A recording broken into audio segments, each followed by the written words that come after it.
नमस्कार दोस्तों, स्वागत है आपका प्रयागराज स्टेनो चैनल पर। आज से UP triple S C stenographer के लिए विशेष डिक्टेशन प्रतिदिन चैनल पर उपलब्ध कराया जाएगा। आप सभी चैनल से जुड़कर इसका लाभ उठाएं। डिक्टेशन 5 सेकंड में शुरू होगी। Ready, start. आम चुनाव के नतीजों की तरह से व्याख्या हो चुकी है और यह सिलसिला अब भी कायम है। इसमें कोई संदेह नहीं कि चुनाव परिणाम कुछ अनपेक्षित रहे।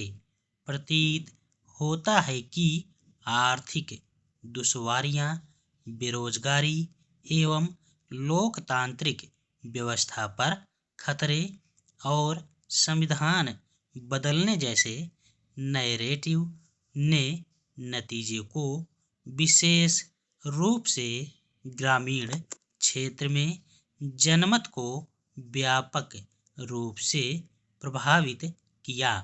भारतीय राष्ट्र के निर्माताओं का यह स्वप्न था कि देश प्रगति के शिखर को छुए।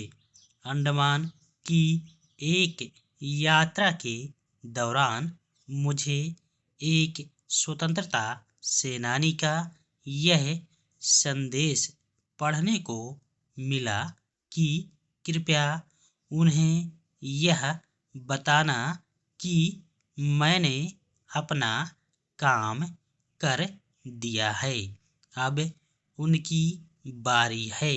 जिन क्रांतिकारी ने यह संदेश लिखा था उन्हें फांसी होने वाली थी। उन्होंने यह संदेश अंडमान से रिहा होकर गांव जाने वाले अपने साथी को दिया था कि वह ग्रामीणों के नाम उनका यह संदेश दें। मौजूदा पीढ़ी को भी उस संदेश के व्यापक मर्म को समझते हुए देश में विपन्नता के दायरे को समाप्त कर उसे समृद्धि की राह पर आगे बढ़ाने के लिए प्रयास करने के लिए उसे प्रेरणा के रूप में लेना चाहिए। मौजूदा सरकार ने पिछले कार्यकाल में ही देश को 2047 तक विकसित राष्ट्र बनाने का संकल्प लिया था। यदि इस लक्ष्य की प्राप्ति करनी है तो अगले 23 वर्षों तक कम से कम 7% या उससे अधिक की औसत सालाना जीडीपी वृद्धि दर हासिल करनी होगी।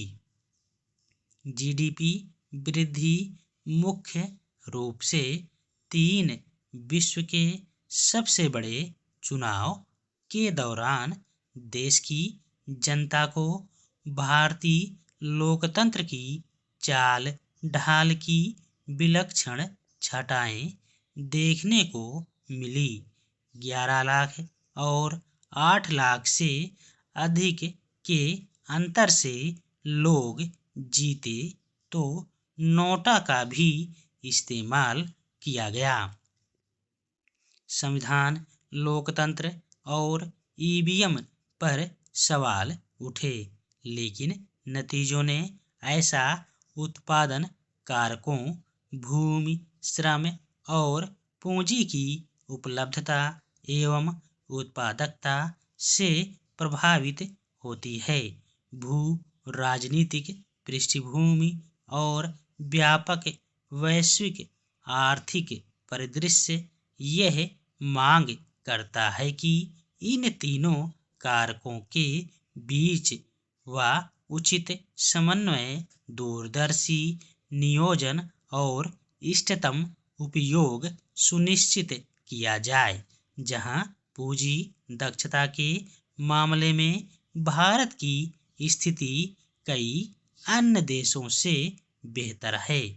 वहीं वह श्रम उत्पादकता के मोर्चे पर पिछड़ा हुआ है। 2017 की क्रय शक्ति क्षमता के आधार पर अंतर्राष्ट्रीय श्रम संगठन ने 2022 में श्रम उत्पादकता के मोर्चे पर भारत को 126वें स्थान पर रखा था।